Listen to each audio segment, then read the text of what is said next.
Chega mais, nação, vamos juntos aqui analisar as últimas informações do Flamengo. Muitas informações importantes pra gente analisar aqui no nosso canal. Os comentaristas estão elogiando demais o Bruno Henrique. O Bruno Henrique tá voando, fez um golaço em cima do Vasco. Cara, tá brilhando, é rei dos clássicos. Vamos juntos aqui analisar o que a imprensa tá falando do Mengão, mas faz o seguinte, dá o seu like. Se você não é inscrito aqui no canal Lances Inéditos, que é o canal secundário do canal Meu Mengão React, se inscreva e ative o sino das notificações pra sempre você receber as informações do Flamengo, tá bom? Vou deixar os créditos ao canal da ESPN Brasil, link na descrição como créditos. Vamos juntos analisar as informações do Mengão. E o Flamengo venceu mais uma, gol do Bruno Henrique. Vamos botar na tela os melhores momentos do jogo, que assim foi no Nilton Santos, uma estratégia do Vasco para atrapalhar o Flamengo, principalmente por conta do terreno, né, o gramado sintético. Eu quero saber de vocês se funcionou, pelo menos por algum momento. O Vasco incomodou o Flamengo, tirou o Flamengo da zona de conforto por ter levado esse jogo para o Nilton Santos, hein, Raed? Estratégias, elas acontecem, sendo positivas ou negativas, é sempre importante você ter estratégia. A questão não é, se a gente analisar apenas o resultado, não funcionou. Agora, se a gente comparar com o resultado anterior, pode ter funcionado. Porque no outro jogo o Flamengo foi muito superior ao Vasco, no jogo do primeiro turno da Taça Guanabara, e nesse jogo o Flamengo apenas fez 1-0. Então, isso aí é relativo para mim. A questão é que foi um jogo que foi muito mais brigado e disputado do que o jogo do primeiro turno da Taça Guanabara, e isso aí entra o aspecto psicológico dos jogadores dentro de campo, em uma partida que, por mais que tenha ido e volta, é um jogo eliminatório, valendo vaga em final de campeonato estadual, e ainda é um clássico. É óbvio que não tô falando que não deixará de ser um clássico, não. Ainda por cima é um clássico. Então isso aí já nivelaria o jogo. Uma semifinal sendo um clássico já nivelaria o jogo na disputa do jeito que foi. A questão é que o Flamengo no segundo tempo conseguiu achar os espaços com a mexida de posicionamento do intervalo que o Felipe fez. Eu diria que esse confronto se caracteriza muito por, de um lado, transpiração contra inspiração. O Vasco, no primeiro tempo especialmente, transpirou muito, conseguiu equilibrar um pouco o jogo, que começou exageradamente violento, e aí o Vasco foi equilibrando o jogo.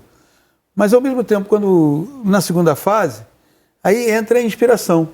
Se você tirar o gol marcado pelo Bruno Henrique foi muito discreto no jogo. Sim.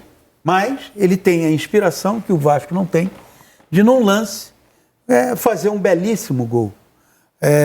E há um outro aspecto, e você está vendo aí a imagem do gol, que me chamou a atenção na entrevista concedida pelo Fábio Carille depois do jogo, e que realmente ele vai ter que trabalhar muito. E em determinada altura da entrevista ele diz assim: me chama a atenção porque o nosso time sofre um gol e ele acaba. Isso aí, nós fora todas as questões táticas, isso aí é a cabeça, é o mental, que você tem que trabalhar. Você tem que fazer com que esse grupo... É claro, se o torcedor do Vasco, diante dos confrontos recentes, ele fica abatido pelo predomínio de vitórias do Flamengo, você não pode achar que o jogador também não acusa esse gol. Mas como é que você muda isso? Né? Como é que, quando a partida te apresenta uma circunstância desfavorável, quando o roteiro te coloca numa posição em que você tem que ficar buscando a igualdade, como é que você vai fazer? Quer dizer, então, que especialmente contra o Flamengo, que dos três rivais do Rio de Janeiro é aquele que mais tem vencido o Flamengo, e onde, reconheçamos, é a maior rivalidade, não por acaso esse clássico lá atrás foi batizado de clássico dos milhões, não é? Mas não pode ser assim. É claro que do ponto de vista técnico o Flamengo é superior, o Flamengo tem mais inspiração. O Flamengo tem essa capacidade, seu elenco que vem do banco tem mais inspiração, quem entra, quem começa o jogo tem mais inspiração. Qual o desafio do Vasco para o próximo jogo? Isso é um problema antigo, né? Porque assim, o Vasco, por exemplo, na década na verdade, no início ali dos anos 2000, ele tinha time superior ao Flamengo e mesmo assim chegava na final, não conseguia vencer. Tanto que tem o gol do Pet. E a última vitória em final do Vasco em cima do Flamengo foi em 88 com gol do Cocada. Né? Então, assim, é uma coisa que não é nova. Tem um número absurdo, recente, né? Que são os últimos 30 jogos, 2 vitórias apenas do Vasco, que vai pesar muito e vai continuar pesando, porque o Vasco entra como você disse, com o psicológico abatido. Entra estranho, é diferente para o Vasco jogar com o Flamengo do que enfrentar o Fluminense, do que enfrentar o Botafogo, São Paulo, Palmeiras. O Fábio Carilli foi preciso nessa observação e ele tem uma semana com o Nova Iguaçu no meio, porque é o jogo pela Copa do Brasil, quarta-feira, no Newton Santos, para que o time que vai já entrar numa situação de desvantagem pela vitória do Flamengo no primeiro jogo, consiga, do ponto de vista mental, ser mais forte. Né? Porque assim, vamos pegar o elenco do Flamengo, pelo menos para mim, é o melhor elenco, não do Brasil, mas da América do Sul. Disparado. Então, na maioria dos jogos do Flamengo, talvez ali, Palmeiras, quando estiver com o Paulinho, quando estiver com o Vitor Roque, aí você vai dizer, poxa, mas o Flamengo, na maioria dos seus confrontos, e eu já estou falando de Série A do Campeonato Brasileiro, ele será o favorito. Não o favorito que seja um atestado de que vai vencer. Favorito é só antes da bola rolar. Favorito antes da bola rolar. Se você vai olhar, olha quem vai entrar em campo, olha quem está no banco. Ok. Agora, isso não pode condicionar o adversário a partir do instante em que esse time, que na teoria, porque isso tudo é teoria, é favorito, faz um gol, você fala, acabou o jogo, nós não vamos conseguir reagir. E me parece que essa foi a observação do Carilli, uma observação altamente pertinente e que cria para ele e para o grupo de jogadores, a gente não pode isentar, dizer que é só comissão técnica, cria a seguinte tarefa. Olha, e aí?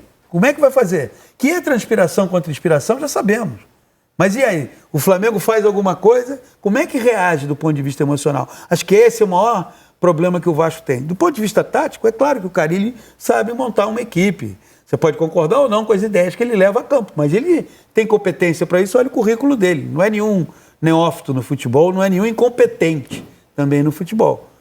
Agora, e a cabeça? Essa é a grande questão. O Vasco, até que no primeiro tempo, quando saiu a escalação, anunciaram o Vasco com 3 volantes, e aí eu fui para a rede social, olhar, a galera estava reclamando, de novo, vai jogar recuado. E não foi o que a gente viu. A gente viu um Vasco buscando lá em cima, marcando lá em cima, o que dificultou um pouco o Flamengo. E aí, a questão do segundo tempo, tem muita gente apontando a parte física, que o Vasco não conseguiu continuar com aquela estratégia de jogar numa marcação mais alta e dificultando a saída de bola do Flamengo. Até pela característica dos jogadores. Você não pode obrigar o Verratti a fazer perseguição longa a zagueiro correndo para trás. Ou fazer perseguição para o zagueiro saindo da bola, Léo Ortiz, ele correndo atrás do Léo Ortiz, porque não é a característica do Verratti. O Coutinho, ele não tem o aspecto de marcação por pressão, é um cara brilhante com a bola no pé. A gente sabe tá disso ficando pela pouco história. a bola no pé também, né? Mas aí é a construção da forma de jogar do time. O Vasco, por característica, ele não tem, os jogadores, eles não têm característica de marcação de intensidade por 90 minutos, porque é a característica do jogador. Ele pode executar aquilo por 45, 50, 60 minutos, mas não vai conseguir fazer 90. E aí não tem muito o que fazer, você tem que ir mudando de plano durante a partida. Você vai marcar pressão por um tempo, você vai baixar um pouquinho o bloco, daqui a pouco você volta a marcar pressão para você também preservar seus jogadores.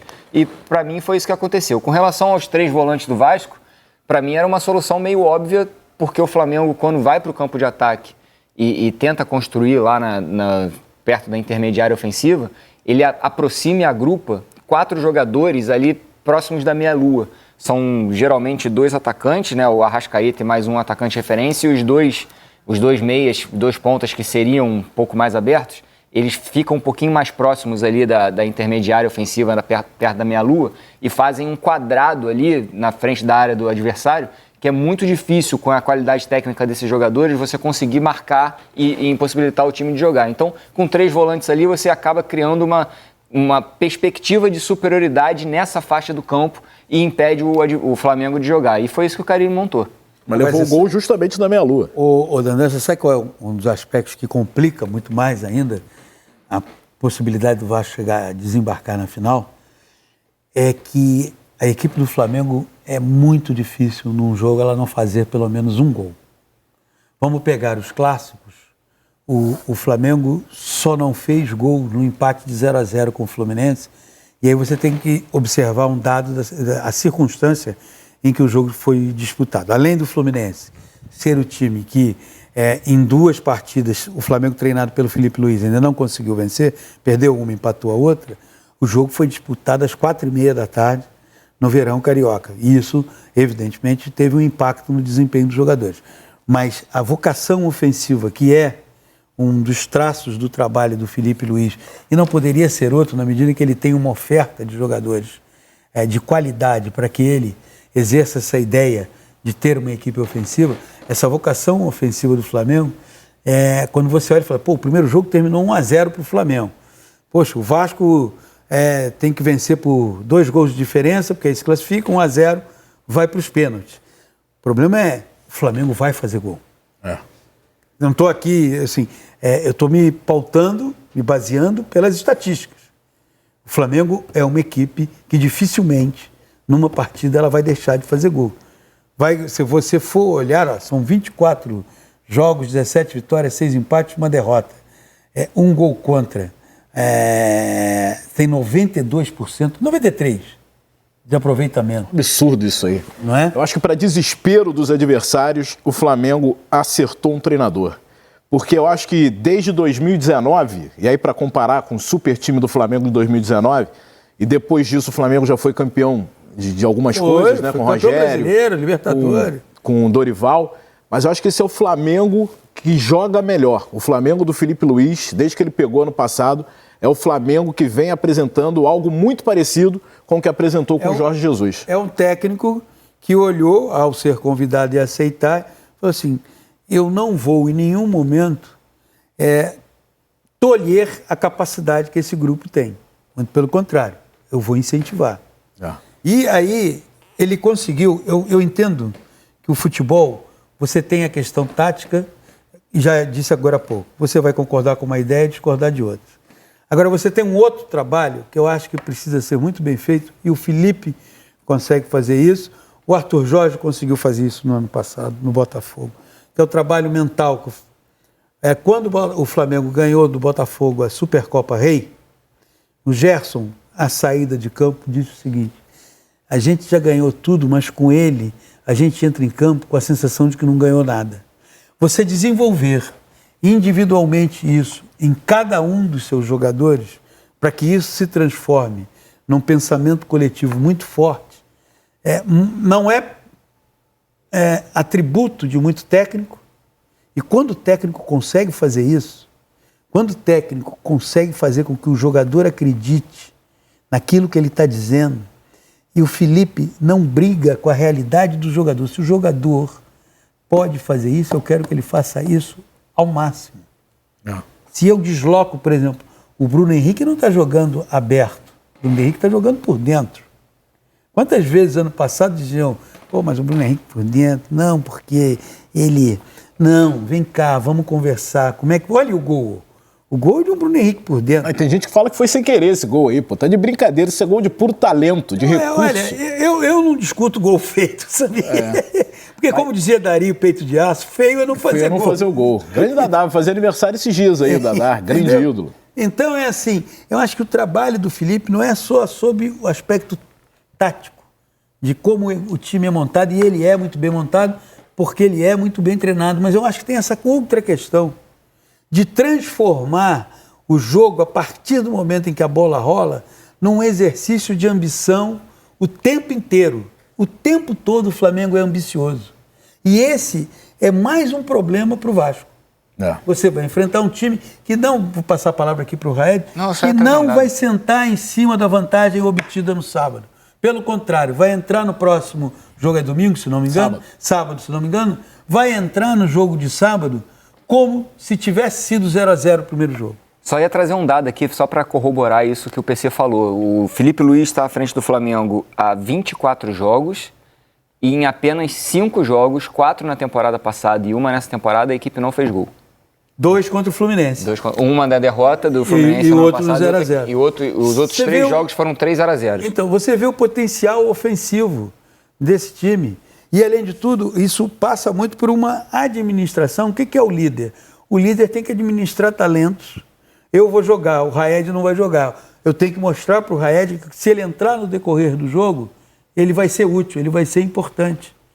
O Gerson, isso me permita, sexta-feira tem a convocação da Seleção Brasileira e acredito que concordamos todos que Gerson e o Wesley e o Léo Ortiz deverão ser convocados. O Gerson e o Wesley eu tenho certeza, o Léo Ortiz eu gostaria, mas não tenho certeza. O desafio do Dorival é fazer com que o Gerson seja o Gerson do Flamengo. E fazer com que o Wesley seja o Wesley do Flamengo. Esse é o desafio do técnico. Sim. No clube, é potencializar, melhorar. Já notou como o Wesley melhorou?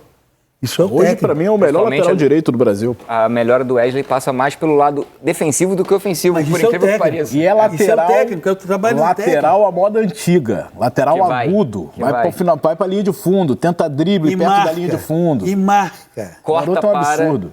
para, Dorival convoca, coloca ele como titular da seleção brasileira, fazendo um terceiro zagueiro do lado dos outros dois maluco, zagueiros. Claro que não. Foi isso que ele fez com o Wanderson, né?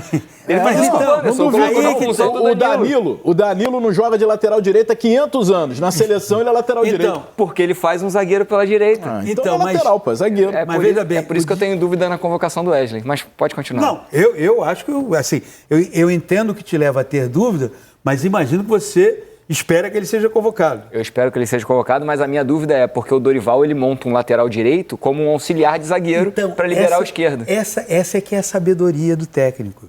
Quando o Felipe assume o Flamengo, ele olha para o Wesley e fala, poxa, cara, eu não posso prender esse cara. É um foguete, Pois é, Wesley. se for pra levar o Wesley pra prender, pra ele virar auxiliar, é melhor não convocar, pô. É melhor deixar ele treinar Esse é o agora. pensamento. Quando você é líder e o técnico é um líder, você não pode ser refém da sua ideia, porque tem uma prática te mostrando algo. Então, o técnico, ele não pode ficar abraçado às suas ideias. Convicção é diferente de ideia, tá? Ele não pode dizer assim, mas o meu time, o meu lateral é um terceiro zagueiro. Pô, mas tem um cara aqui que, olha, ele tá voando. Ah, mas no meu time, porque... Não. A realidade está te dizendo outra coisa. Por isso que eu insisto. Quando eu abri aqui um parênteses, de certa forma está um pouco longo, que a seleção brasileira, o Dorival tem o desafio do Wesley, tem o desafio do Gerson, e eu lançaria aqui, só para... seguir o programa depois. Olha só, nação, após a partida do Flamengo contra o Vasco, após a vitória do Mengão, o Galvão Bueno, ele falou sobre o Bruno Henrique. Ele escreveu um dos posts no Instagram falando o seguinte: o Bruno Henrique marcou o seu 10º gol em um clássico contra o Vasco. E foi um golaço decisivo, em jogo quente e nervoso. Foi se criando um clima terrível, tenso, como todo Vasco e Flamengo. E o rubro-negro agora tem vantagem na semifinal do Campeonato Carioca. Haja coração. É esperado um jogo nervoso, e 1-0, e um Flamengo muito forte nos contra-ataques. Mas rivalidade é uma coisa, e isso os jogadores mostraram em campo, lutando, mas se respeitando. Parabéns, Felipe Luiz. É isso aí, nação. Tá aí as últimas informações do Flamengo. Então, o Mengão tá voando, hein? Agora, uma informação muito importante é o seguinte: o Flamengo, nessa semana de feriado, né? Tá fazendo aí algumas movimentações no mercado para fazer, por exemplo, a renovação de contrato do Eric Pulgar. O Flamengo está na fase final da negociação para a renovação de contrato, né? Do Eric Pulgar, e esse contrato será de 3 anos, com aumento salarial. As conversas já avançaram nas últimas semanas e o novo vínculo do jogador deve se estender até dezembro de 2028. O Eric Pulgar tem sido uma peça, inclusive, fundamental no esquema tático do técnico Felipe Luiz, consolidando-se até mesmo como titular, né? Muita gente pensava que ele iria sair do Flamengo, que ele tinha desejo de sair, mas não. Aconteceu essa reviravolta e ele vai continuar no Flamengo. É o desejo tanto do Felipe Luiz como também do Eric Pulgar. Uma outra informação importante é a do jogador Gonzalo Plata. O atacante equatoriano, ele atingiu as metas esportivas estabelecidas no contrato que tinha feito com o Flamengo e juntamente com o time do Al-Sadd do Catar.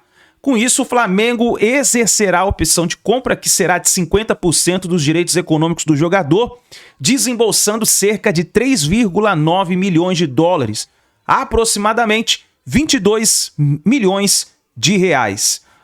Vai ter que desembolsar isso para o Al-Sadd do Catar, né? O Plata também tem se destacado com atuações decisivas, a gente viu até mesmo na final da Copa do Brasil do ano passado, e é visto até mesmo como uma promessa para o futuro do Flamengo. Então, tá aí um investimento que o Flamengo tá fazendo, ele já atingiu as metas dele e vai ser comprado aí 50% dos direitos econômicos do jogador. Então são informações importantes, né? Tivemos aí o aniversário do Zico, né, que acontece hoje no dia 3 de março. O Zico completa 72 anos. O Flamengo inclusive fez um post nas redes sociais, diversas homenagens sendo feitas aí pro galinho, né, do Quintino. O Zico, que é considerado o maior jogador da história do clube do Flamengo e também do futebol brasileiro, tá completando seus 72 anos, tá bom, nação? E olha só, o Flamengo divulgou a agenda de treino de futebol profissional para essa semana. De 2 a 8 de março, os jogadores realizarão atividades no centro de treinamento Jorge Relau, visando a preparação para o jogo de volta contra o Vasco e a sequência da temporada. Então é isso daí, nação. Fica ligado aí no nosso canal, que assim que a gente tiver mais notícias e informações do Flamengo, nós vamos trazendo aqui para vocês, tá bom? Um grande abraço, um ótimo dia e a gente se vê no próximo vídeo.